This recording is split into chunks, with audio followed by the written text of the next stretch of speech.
There are tons of stories out there about hacked Pokemon games. Some of them really quite neat, such as the one about a version where you get a ghost as a starter. Some are ridiculous, silly stories about individuals dying after playing a game, or the game talking to them. God, don't these writers know less is more when it comes to these stories? Ah well, I digress. I grew interested in these hacked games that are apparently in any thrift store, on eBay, or handed out by homeless people to random passersby. I didn't have the pleasure of meeting these creepy people. I merely found this particular cartridge in a trash bin when the garbage truck backed into my neighbor's dumpster. I noticed the game and asked the trash man if I could take it, and he didn't seem to mind. It was thrown away after all. I of course checked with my neighbor to confirm if they actually didn't want it, though they seemed perplexed as if they'd never seen it in their life. Their son made a grab for it, a little boy who saw the Charizard on the cover, crying out, "Mommy, I want Pokemon!" But his mother told him no, seeing as I found it. He didn't even have a Game Boy anyway, he just liked Pokemon. Thinking nothing more, I simply went home, looking at the cartridge's sticker on the way. Just a plain old red version. The sticker torn slightly across the Charizard's neck, but that was expected with such an old game. I had blue version as a kid, so I was a bit eager to see the albeit minimal differences red version had. I was rather disappointed by what I saw when the title screen showed up. Pokemon Strangled Red version. Well, damn it, it was a hack. Hacks were neat and all, but they had zero monetary value. The original is quite valuable by now, and I wanted to play Red anyway, not this crap. Oh well, it was free, might as well try it.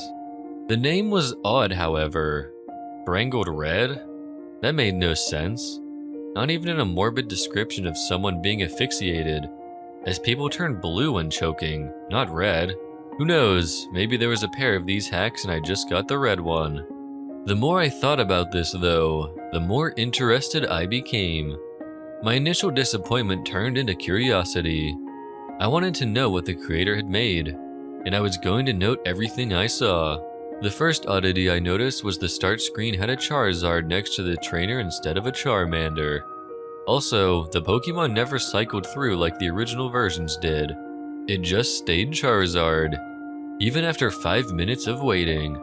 Shrugging, I hit start, noticing there was no Charizard cry as I did, like there was supposed to be. I saw there was a continue option, so I figured I'd do what everyone did with used games and see what the previous owner had done. No. I blinked in surprise. No? What do you mean no? The game wouldn't let me continue no matter what. Though on the 4th attempt, I heard the Charizard cry. Quiet and barely audible, but there. Shrugging it off, I decided to just hit new game like I would have done after checking the old file anyway. The screen cut to black for a while. No Professor Oak. No starting theme. Just nothing at all. Eventually, the screen came back, showing a bedroom, 2 beds, 2 TVs, and a computer in the corner. My trainer sprite was the usual one, consistent with the original red version. I was curious as to why it didn't ask my name, though that was answered as I opened the pause menu, noticing my trainer was named Steven. No, this isn't my real name or some stupid crap like that. This game isn't self-aware or haunted. At least, not that I know of. It just had a name chosen already. Curious, I saw he had the starter amount of money and no badges. He didn't look exactly like Red though, as his hair was longer, almost reaching halfway down his back. Red's usual smile replaced with a confident smirk. Honestly, I found the sprite much cooler than Red. Next, I checked out his Pokemon. A single Charmander, level 5, named Miki. Nothing was odd about it. Or should I say her, with the name and all. She had beginning Charmander stats, only knew Scratch and Tail Whip, basic stuff. The game seemed relatively normal. Returning to the game, I walked about the room, noticing Steven's long hair was present on the back of my trainer sprite when my back was turned to the camera. I didn't recognize the house, but I descended the stairs to see more. Downstairs was another trainer, who spoke to me the instant I came down. Mike. Ready yet? Steven. Yeah. I assumed this Mike was my rival, pre-decided for me. A replacement of Blue, most likely. I thought back to the bedroom having 2 beds, realizing they weren't just rivals, they were brothers. They talked back and forth, basic Pokemon dialogue. Become a Pokemaster, catch 'em all, stuff like that, before having a little argument over which is better, Charmander or Squirtle, which of course led to the introduction battle, like the one versus Blue in the lab. Simple enough, scratch, tackle, until I won purely for having the first turn. I took note of how much better Steven's sprite looked in combat than Red's. A different pose, his hair looking like it was blowing in the wind. A brief, minor upgrade, but still much nicer. I left the house after some more banter with my brother, stepping out to the Pallet Town theme. Going to the east, I found this was indeed Pallet Town. The house was simply on the outskirts to the west. I noted there was no mysterious grassy field like in normal Pallet Town. Wandering about, I decided to check in on Red's home. His mother was inside, and when I talked to her, she commented on how handsome Steven looked, hoping her son would look up to him as a role model for when he became a trainer himself next year. Which of course led me to realize this game took place a year before the original Pokemon. Red was even upstairs, playing on the SNES in his room, commenting, "I'm gonna be the best too when it's my turn." I was starting to like this hack. It was interesting, a completely new adventure, a different character. Hell, Steven even seemed to have a history with the people in his town, a reputation, a personality beyond a silent protagonist. The people in town talked to him as a person, making conversation, not just spouting tutorial crap. Even Blue's sister had new dialogue. She and Steven seemed to be in a relationship too, as the dialogue ended with a kiss and a heart over her head. Professor Oak simply wished me well, giving me a Pokédex to aid my adventure. He wasn't giving it to me to be the reason behind the adventure like in every other Pokemon game out there.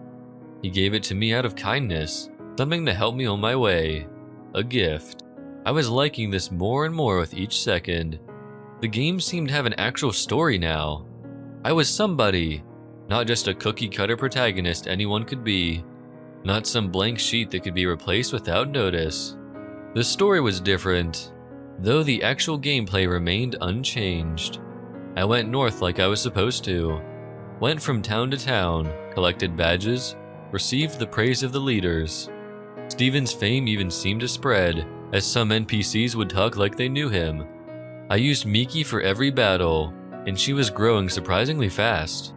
She handled Brock with ease, even pounding Misty with no trouble at all. She wasn't as adversely affected by super effective attacks as others, did more damage than a regular Charmander. She was a veritable powerhouse. She even became a Charizard at the mere level of 25. Not bad at all, I must say. Things started to get weird though, as soon as I reached Lavender Town. I know. Lavender Town is the focus behind every creepy story, but it was the only place that was noticeably different. There was no Team Rocket invasion, which I found odd, though I did remember this was a year in the past, so the invasion wouldn't occur until Red's time. I tried to enter Pokemon Tower, aiming to get a Ghastly, but that's when it got odd. Steven, I have no reason to be here. Steven wouldn't go into Pokemon Tower no matter what I did. This was weird. I mean, hell, there are a million places in Kanto you really have no need to be. Little random houses with nothing but children NPCs, for example. Why was it here that Steven wouldn't enter? With a shrug, I figured I wouldn't need a Ghastly, seeing as Miki could handle anything. So I simply went on my way, Lavender Town serving no purpose other than a passageway with a Poke Center. The game progressed normally from there. The remaining gyms fell and eventually I made my way to the Elite Four and defeated them. As with Blue, my brother Mike was there before me, initiating the championship battle, which Miki swept with ease. The aftermath of the battle was quite pleasant. None of the tension that was present between Red and Blue at the end of their match. The brothers congratulated each other on their progress and shook hands, before the screen went white. No Hall of Fame, nor any credits. When the screen came back, it was at the house again, The two brothers sitting at the computer, conversing with each other. Steven, I don't want to. Mike, come on, I just gotta borrow her for a second to finish the Pokédex. The entry won't register unless she recognizes me as master for just a second. Steven, but she's my Miki. Mike, I promise I'll give her back. Come on, please. Yes, no. I was a bit perplexed, so I hit no to be cautious. Mike, come on, please. No. Mike, come on, please. I realized this would simply continue to loop until I hit yes, so I did, just to see what would happen. Mike, alright, this will just take a sec. Then we'll both be Pokemasters. Steven, ... The screen changed to the animation shown when two people trade Pokemon, which I found a bit weird, seeing as I was solo, but whatever. This was what was apparently supposed to happen. Miki went first. I watched lazily as she began to travel down the trading tube. Snap! That made me jump, the sudden noise resonating in my silent bedroom, loud due to the volume being way up. Looking at the screen, I noticed the game had seemed to freeze. Miki still in mid-trade, but the game wasn't doing anything. With a sigh, I just turned off the game, wondering when my last save was. When the game turned back on, I stared for a moment at the start screen. There was no Charizard next to the trainer. Upon pressing start, I saw the new game option was absent, leaving only continue. This was strange, to say the least. So I selected it. The game starting without even showing my stats as usual. My jaw dropped at what I was greeted with. 1 year later. The Lavender Town theme came first, playing its normal way, the screen slowly fading in from blackness. Steven was in the Pokemon Tower, which made the music even stranger, seeing as the tower had its own theme. He was standing in front of a tombstone, not doing anything. Wondering what was going on, I pressed A. Steven, ...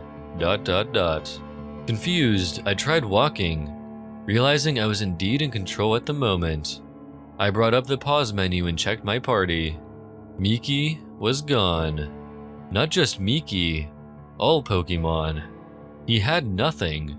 The Pokédex was absent from the menu. His bag was empty. Honestly concerned now, I checked his trainer card. He had no money. He had no badges. His playtime was 8,795 hours, which was impossible as I had only 30 logged in before. But that wasn't the strangest part. His picture. The picture of the handsome, confident young trainer was different. His eyes were blank, his face turned slightly down. That smirk of his was gone, replaced by a lack of any expression at all. That long hair of his, before in a perfect perm, was now messy and unkempt. I couldn't look at him anymore. Closing the menu, I went to move out of the tower, but with every step I took away from the tombstone, the screen flickered, like it did when a Pokemon was poisoned. Gulping, I brought up the trainer card again. His picture was getting worse. Every step I took, he hung his head more and more. His shoulder slumped. He bent over. By the time I had exited the tower, he was on his knees, hands to his face, hair draped across him. I had guessed already what was going on, but this clinched it. I began to put some things together in my mind. I had always wondered why there was no champion in the original games besides your rival. Why is it you, the protagonist, had to beat your rival, when he just waltzed in, no previous champion to challenge? Then, it struck me. The answer was right here. The previous champion gave up. His precious Miki was apparently dead, and with her, so died part of him. His Pokédex, the other Pokemon, his badges, his fame, all of it, he threw it away. In that year, the year that I missed, the year where all those hours came from. I even did the math. There's 8,765 hours in a year. Add that to my 30 from before and it matched up. Even so, the game kept going. This should have been an ending, I thought. I mean, what else was there to do? I had no Pokédex, no Pokemon, not anything. What was I supposed to be doing? I talked to everyone in the town, but they all said similar things. Are you okay? Still mourning, I see. Everything will be alright. Please, is there anything we can do? Steven never replied to them, and they all simply said the same things over and over. I couldn't put the game down now. This was all so strange. Curious, I headed off into the tall grass, and eventually got into battle with a Rattata. No Pokemon was sent out, just Steven's sprite. I was wondering how I'd battle. Wild Rattata left you be. The battle ended without anything happening. This was certainly interesting, and it happened with every Pokemon I encountered. Wild Pidgey ignored you. Wild Ponyta wandered off. The music never changed either. No matter where I went, Lavender Town came from the speakers, following me, sometimes slowing down slightly, sometimes not. I searched everywhere, every town, talked to everybody, wondering just what the hell I needed to do. My frustration was mixing with the depressing atmosphere of all this, making the experience altogether unnerving and uncomfortable. But I couldn't tear myself away. I was starting to get a bit angry though. Nobody telling me anything besides giving me their condolences and trying to give me items like lemonade or coffee. Each met with, Steven, no. I slapped myself for idiocy, suddenly realizing how the likely answer was right in front of me. Pallet Town, of course. When I went there though, which took a long time having to walk, no Pokemon to fly with, no bicycle to ride, and Steven only seemed to move half the regular movement speed. It wasn't much different. I first tried talking to Professor Oak. These things happen. You are just unlucky. Next, I tried Blue's sister. Please, don't leave home again. Red's mom wouldn't even talk to me at all. With nowhere else in mind to go, I walked to the west, finding the house from the beginning, which I had never entered since leaving Pallet Town. Inside was Mike, but talking to him was just as useless. Mike, I'm so sorry. I pondered for a moment if this was really the ending. Steven doomed to do nothing but roam Kanto in misery, haunted by the memories, forced to listen to everyone's concerns about him. As a last-ditch effort to do anything, I went to the bedroom and walked over to the bed. Steven, I'm going to sleep. The screen faded to black for a moment, but then slowly faded back in, the world having a black tint to it. Mike's sprite laying on the other bed. I assumed this meant it was night. Steven, I'm going to do it. Do what? Again, I had no idea. Tried inspecting everything in the room. Nothing happened. As soon as I left the house, another dialogue. Steven, it can bring her back. It can do anything. What in the hell was it? Something that could do anything? I couldn't for the life of me figure it out. Wandering about, I tried to leave Pallet Town the usual way. Steven, not that way. He wouldn't go any further. I tried the homes. Steven, through them. I quirked my eyebrow at that, forgetting for a moment this was not a real Pokemon game.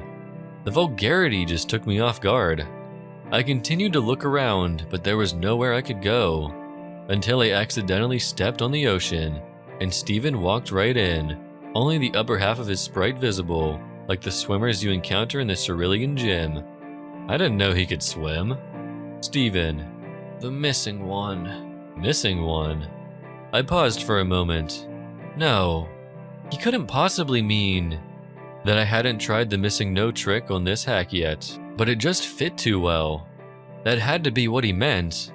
I surfed all the way towards Cinnabar Island. I began to feel something was off, more so than this already was. Silence. The Lavender Town theme had stopped. There was no noise at all, nor were there any Pokemon. I just kept going, finding Cinnabar and surfing up and down the east coast. Lo and behold, Wild Missing No appeared. Steven, mine. Wild Missing No was caught. What the hell? Steven didn't do anything. He just commanded that atrocity of broken data to join him. No, become his possession. And it did. I was getting more and more disturbed by this all.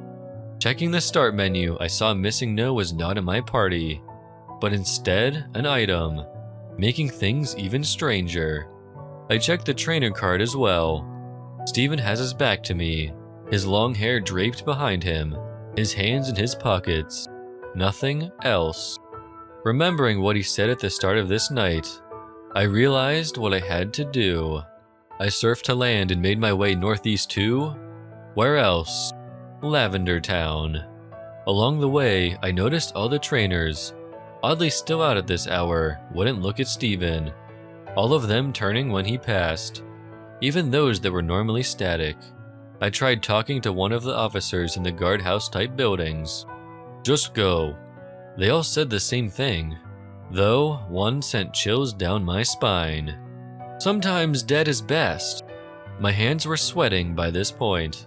Steven was about to try the impossible, something some would see as a crime against nature, which many of these people shared that opinion. I steeled myself. It's just a game, and I was going to complete it. It took an eternity to reach Pokemon Tower, but I got there eventually. Taking a deep breath and heading towards the tombstone, I remembered which one. The image of Steven standing before it was burned into my mind after all. First, I tried inspecting it. Steven, Miki. Nothing happened. With a gulp, I opened the menu and selected Missing No from the bag. Oak. Steven, don't use it. I was reminded of when Professor Oak would magically tell you that you couldn't use a key item somewhere, like when using the bicycle in a building. Though the message this time was different. Even worse, Steven responded to it. Steven, in a world that cheated me, why should I play fair? Steven used it. Steven obtained M at $! What in God's name did I obtain? I couldn't tell you, because the game took away my control. Without my input, Steven began to leave the tower on his own, walking single step by single step. The Lavender Town theme started again as he left the tower and began his excruciatingly slow journey against my will. Every time he crossed one of the borders where the music would change, it got progressively slower, more and more disturbing. By the time he reached Cerulean City, it was a demonic rumbling. I just stared, watching him, trying to guess where he was going. But it was getting more and more obvious. He was heading to Pallet Town. The music had all but stopped when he got there, playing single note by single note. He went exactly where I had guessed, right to his own house, inside and up the stairs.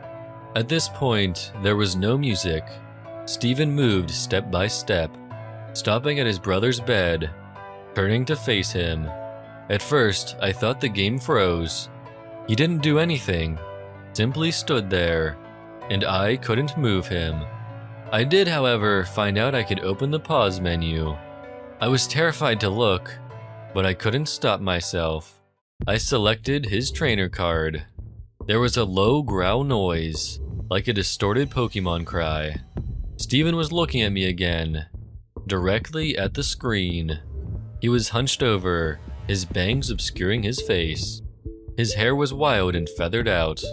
Between his bangs, there wasn't even a face at all, just black, two red eyes looking straight forward, a white grin contrasting with the darkness. That wasn't all. His name was now S!3V3N. I couldn't look away, my eyes glued to his, not breaking contact for some time. My vision was getting blurry until I couldn't see him very well. My face grew wet. I was crying like a baby. There was nothing I could do to hold back the tears. I was with this boy from the start. I built him up to greatness, and was then forced to watch his decline after a tragic accident. And now, he was this thing, this abomination. I watched him go insane, halting my tears, wiping my eyes. I closed out of the trainer card and tried to save the game, wanting to just quit. The game informed me this was impossible. Nothing can be saved now. The pause menu wouldn't close no matter what I did. So with no other option, I checked the bag. Nothing happened. I checked Pokemon, and there was one. A single sprite met me. It had 0 HP. Its status, DED. Its name, $. I selected it, and I was greeted with 4 options. Status, it's her. Switch, never. Close, no. Strangle. My fingers shaking. I selected Strangle, and the menu closed, showing Steven in the room again. S!3v3n. Goodbye. Snap. The game shut itself off. I was more dumbfounded than frightened. In a bit of shock, I turned it back on. The title screen showing the manic S!3v3n and a horribly glitched Charizard. I pressed start, then continue. All I saw was a zoomed out view of Pallet Town, showing Steven's home to the west, tall grass surrounding it, those unmovable stones blocking it from the rest of the town. The image was completely static. No music, no movement, before fading to white, going back to the title screen. It was as it had been when I first popped it in. A trainer and a Charizard. I attempted to hit continue. No.